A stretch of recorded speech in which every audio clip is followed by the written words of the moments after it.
Let's talk about the glycemic index and glycemic load.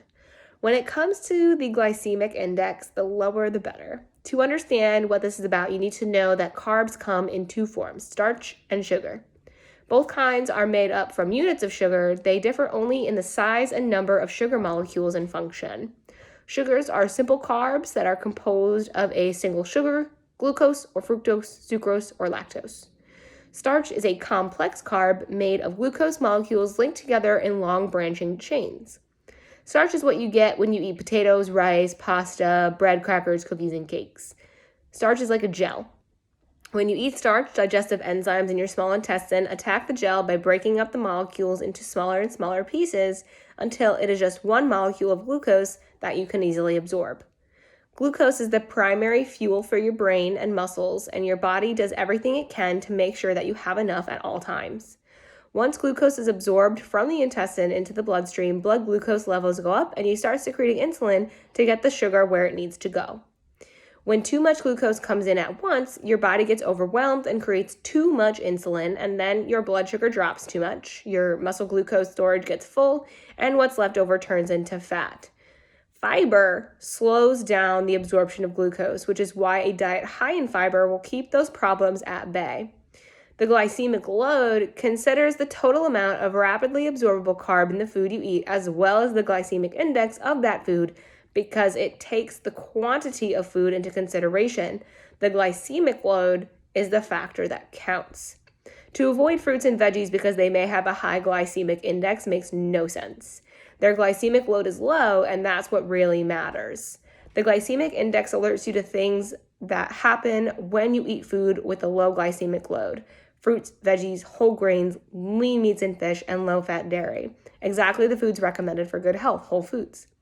The glycemic index also alerts you to the undesirable effects of eating lots of starchy processed foods and foods high in sugar.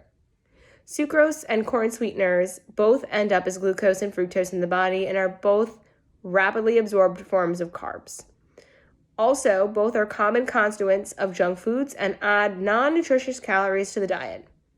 The low wholesale cost explains why food companies love to put corn sweeteners in their products. The more corn sweeteners in the product, the cheaper the product is to make. If a food product doesn't cost much, you are more likely to buy it and buy it in large sizes and buy it more often. Some companies add a few vitamins to desserts, which could lull you into thinking that it's fine to eat sweets instead of something more nutritious that naturally contain a much wider range of vitamins and minerals and all these other good things. Adding vitamins to sugary foods blurs the distinction among food categories and moves desserts into the nutritional mainstream, which are everyday foods instead of those foods that should only be eaten occasionally. Adding vitamins is an eat more strategy. It's not really about your health. When you're like, look at this brownie. Super high in vitamin D though. Like, that makes no sense. You can get it from other sources. And vitamin D is a terrible one to use. Normally, vitamin D you get from the sun. But like, say it's like, full of vitamin A. Eat some carrots. Same thing. Much more bioavailable in that. Common sense is going to tell you that eating ounces of sugars at any one time without the modulating effects of fiber and other food components will raise blood sugar beyond where it needs to be. If you cannot help liking sweet foods, it is for a good reason. Humans are born with a predilection for sweetness to stimulate sucking reflexes for breastfeeding. That innate nature doesn't always go away. Although most of us know that cereals contain a lot of sugars, we see health claims on them that you can lose weight if you consume their product. So like Special K. Everyone remembers the Special K diet. Remember, you can eat nothing but candy bars and lose weight if you don't eat too many of them. So take the health claims on sugary items with a grain of salt. Okay. If you have any questions on sugar, on glycemic load, glycemic index, feel free to comment below.